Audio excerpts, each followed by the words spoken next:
네, 정말 험난했던 과정이라고 보겠습니다. 짧게는 작년에 북한의 어떤 제 6차 핵실험이죠. 그리고 ICBM 발사, 미국 영토를 커버할 수 있는 화성 15호죠. 그 이후에 핵무력 완성을 김정일 위원장이 발표하고, 우리 한반도는 전쟁의 불안 속에서 정말 국민들은 뜰 수밖에 없었던 그런 상황에서 올해 들어오면서 김정일 위원장의 그 신년사에서 상당히 이렇게 변화된 모습을 보여주고, 평창 동계 올림픽의 어떤 성공적 개최를 위해서 참가하겠다, 뭐 등등의 이야기를 통해서 평화의 어떤 나아가는 길에 어떤 틈새가 열렸던 거죠. 그 틈새 속에서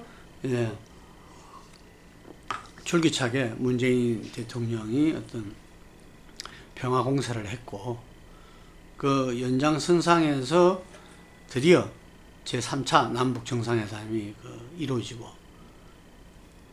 그 특사들이 또 이렇게 미국을 가고, 그 연장선상에서 트럼프 대통령이 북미 정상회담의 결단을 내렸죠.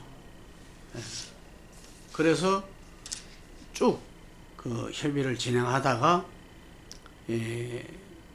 트럼프 대통령이 또 서한으로서 이렇게 취소 내지는 연기 발언, 연기 서한을 또 보내고, 굉장히 출렁이었던 그런 과정도 상당히 많았습니다. 그리고 김정은 위원장이 김계관 부상을 통한 어떤 편지에서 기본적으로 핵폐기에 대한 협상에 대한 어떤 진정성 있는 서한을 또 보냈고, 거기서 다시 이렇게 북미 협상이 이루어졌던 거죠. 이 북미 정상회담은 말하자면 이전에 몰타 회담을 통해서 미소가 만나서 냉정 종식을 선언했던 그 이후에 마지막 남은 냉전, 한반도에서 평화의 어떤 새로운 시대를 연다는 아주 역사적인 일이라 봅니다. 이번 센토사, 싱가포르의 센토사 섬이죠. 센토사 선언이야말로 정말 우리 세계가 전쟁의 그 공포 속에서 벗어나는 그런 세계사적인 의미를 갖고 있다, 이렇게 봅니다. 지금 미국 내에서도 많은 매체에서 그 점을 지적하고 있습니다. 트럼프 대통령이 자기 어떤 외교적 성과를 가져가기 위해서 CBID도 빠진 알맹이 없는 선언을 대단히 무슨 세계적인 축복인 것처럼 이야기하고 있다, 이런 비판을 많이 하고 있죠. 국내에서도 보수 매체에서는 그런 비판을 하고 있습니다. 폼페이오 미 국무장관이 이야기했죠. 한중일 이렇게 한미일 외무장관 회의에서, 외상회의에서 그 질문에 대해서 완전한 비핵화에 CBID는 포함되어 있다, 이런 이야기를 했습니다. 이게서 바로 전날까지 폼페이오 국무장관은 CBID가 포함 안 되는 때는 회담 성공하지 못한다 라고까지 단언을 했었죠, 이게. 근데 이제 그 이후에 들은 걸 보면은 그 전날 또 성김, 미국 측의 성김 필리핀 대사와 북한 측의 어떤 최선희 그 외무부 부상간에서 저녁 10시 반에도 다시 만나가지고 의논을 했다고 그러잖아요. 그래서 정말 이 구체적인 어떤 CBA에 대한 아이디어에 대한 명시라든지 핵폐기 그 로드맵에 대한 어떤 구체적 적시라든지 이런 거 없이 오히려 미국이 적성국가인 북한을 그 대통령끼리 만났다는 것을 인정했다는 이야기거든요. 그게. 예. 그러면서 이제 그 인터뷰 과정에서 나왔던 군사훈련 이렇게 그 연기 이런 부분들 두고 상당히 비판이 들끓고 있는데 이번 외교회담은 저는 누가 이기고 누가 졌다고 볼 수 없다. 이게 기본적으로 협상이라는 것은 서로 윈윈 게임이다. 근데 그 사람들이 각자가 자신의 어떤 처지에서 승리의 포인트가 다른 거죠. 이게. 예, 그런 점에서 저는 양 정상이, 양국이 윈윈했다. 이렇게 봅니다. 그러면은 북한은 예를 들면은 그 실무회담과 고위급 회담을 통해서 이 미국이 요구하는 CBID에 대해서 저는 충분히 이야기를 했다고 봅니다. 서로 간에. 그리고 그 부분들이 어떻게 구체적으로 무엇을 언제 하는 그런 로드맵 부분에서도 거의 어느 정도 이야기를 했다.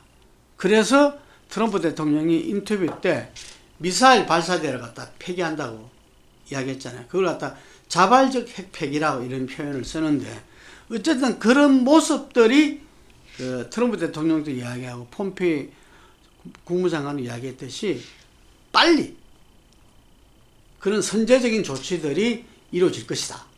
이렇게 보는 거죠. 이게. 그렇지만 이 회담에서 또 중요한 거는 all in one 일괄 타결을 갖다가 계속 트럼프 미국 측은 요구를 했는데 실제로 핵 폐기까지는 폼페이오 국무장관도 이야기했지만 2년 반의 공교롭게도 그 다음 대선 전인 2020년까지 2020년 말까지가 2년 반입니다.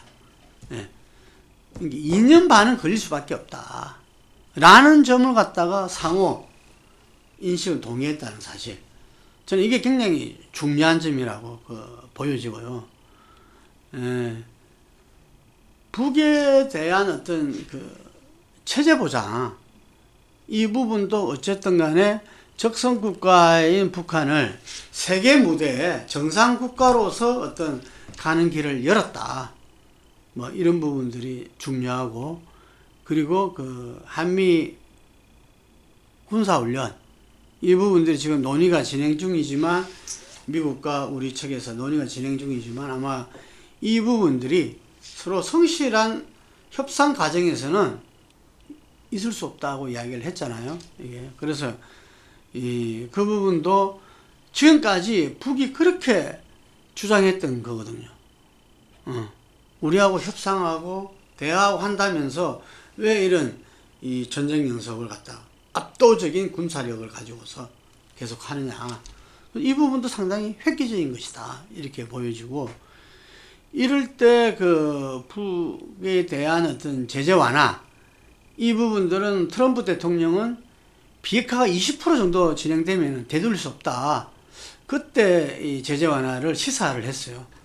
폼페이오 장관은 완전한 비핵화가 된 이후에나 그 제재 완화가 있을 수 있다. 그전에는 어렵다. 이렇게 이제 이야기를 했는데, 저는 그것은 고위급 회담을 통해서 서로 협상을 통해서 점차적으로 되지 않겠나. 그래서 이 유엔 결의 그 부분에서도 섬세한 게 있는 부분들이거든요. 이게 인도주의적인 부분이라든지 뭐 이런 부분들, 그리고 인프라 부분들, 그래서 뭐 이런 부분들 속에서 이 스텝 바이 스텝으로 나가지 않겠나 이렇게 보여집니다. 미국 국민은 한 여론조사에 보니까 51%가 이번 회담 잘했다. 오늘 발표된 우리 한국갤럽 조사에서는 66%가 잘했다 이렇게 나왔습니다. 그런 저는 이 잘했다는 부분에 특히 이제 미국 같은 경우에는 주류 언론들이 다 문제 제기를 했거든요. 비판적으로. 이거는 뭐 어떤 분석에 의하면은 주류 언론하고 서로 트럼프 대통령하고는 지난 대선 때부터 서로 원수가 되어 있기 때문에 그 선상에서 이 부분도 비판적 잣대를 가진다. 뭐 이런 말도 있는데 하여간 그럼에도 불구하고 그 전 국민 여론조사에서 51%가 찬성으로 나왔다는 사실 시사한 바 크다. 그리고 우리나라도 그 TK와 보수청에서도 상당히 그 높은 비율로 잘했다는 부분들이 나왔다. 이거는 뭐냐면 어떤 면에서는 이 평화의 시대를 이만큼 갈구한다는 거죠. 이게 거기에는 보수와 진보가 없다는 것을 갖다가 나타내 주는 거고. 그래서 어떤 면에서는 저는 그 북에서는 김정은 위원장이 돌아오고 나서 완전히 성공을 그 뭐 거의 자기들 뜻대로 이루어졌다. 군사훈련도 자기들이 이야기해서 인터뷰에서 발표하기 전에 이미 김정은 위원장한테 이야기를 했고, 뭐 지금 이 센토사 선언 자체가 김정은 위원장의 작품이다 할 정도고 앞으로 이후 진행도 그렇게 이렇게 이야기를 했는데, 어째 말하면 지금까지 철천주의 원수 미국을 한 이 북의 입장에서는 좀 그런 과정도 필요하지 않나. 국민들한테 갑자기 원수로 했다가 갑자기 친한 자기를 도와줄 이웃이라고 이야기한다는 게 쉽지 않지 않겠어요? 그래서 저는 그런 과정은 필요하다. 하지만 엄숙히 말하자면은 어쨌든 공은 북한에 넘어와 있다. 북이 여하이 완전한 비핵화의 어떤 과정을 최대한 퀵클리 빠르게 또 철저하게 해 나가느냐, 이게 달려있다고 봅니다. 지금까지 북과의 어떤 북핵을 둘러싼 여러 가지 협상들이 깨진 데는 어느 일방의 책임만 있지 않다고 보거든. 그렇기 때문에 서로 간에 불신이 쌓였던 거고, 그 속에서 대한민국에 있는 많은 분들은 항상 그 불안을 염두에 두지 않을 수 없는 거죠. 당장에 불난리가 나는 거는 우리나라니까. 그런데 분명한 거는 어쨌든 김정은 위원장이 이 금년 4월에 조선노동당 전원회에서 이야기했지만, 이번에 트럼프 대통령도 문재인 대통령을 통해서 또 직접 만나서 가장 중요한 게 김정은 위원장이 완전한 비핵화는 분명한 의지를 갖고 있고, 또 국가를 갖다가 운영해 나가는 데서 핵으로 살 수 있는 일은 여기까지라는 거예요. 그래서 그 노동당 전원회에서 핵경제 병진 노선을 버리고 끝내고 이제는 이 경제 총력 노선으로, 경제발전 총력 노선을 바꿨잖아요. 그래서 저는 이 부분이 이게 북이 미국과 우리나라를 중심으로 한 많은 세계 각국에 정말 본인들의 핵폐기의 진정성을 보여주고, 그거는 실제적인 조치로 보여줘야 된다 봐요. 이게 보여주면서 또 우리는 그 과정에서 앞으로 길이 더 험난합니다. 온갖 일이 생길 수 있어. 그 과정에서 이번에도 어째 말하면 깨질 것 같은 북미 정상회담을 막은 게 남북 제4차 정상회담이라 볼 수 있거든요. 그래서 정말 문재인 대통령의 그 뭐 운전자론, 어떤 총매론, 뭐 이게 아니라 더 필요한 역할도 해나가면서 가야 되고, 그 부분에 아까도 말씀드렸지만 보수 진보 여야 없이 온 국민이 그게 힘을 몰아줘야 되지 않나 이렇게 생각하면서, 어쨌든 이 한반도의 변화를 통한 어떤 평화의 새로운 시대는 열리고 있고 이것은 한반도에서 새로운 번영을 예고하고 있다 이렇게 봅니다.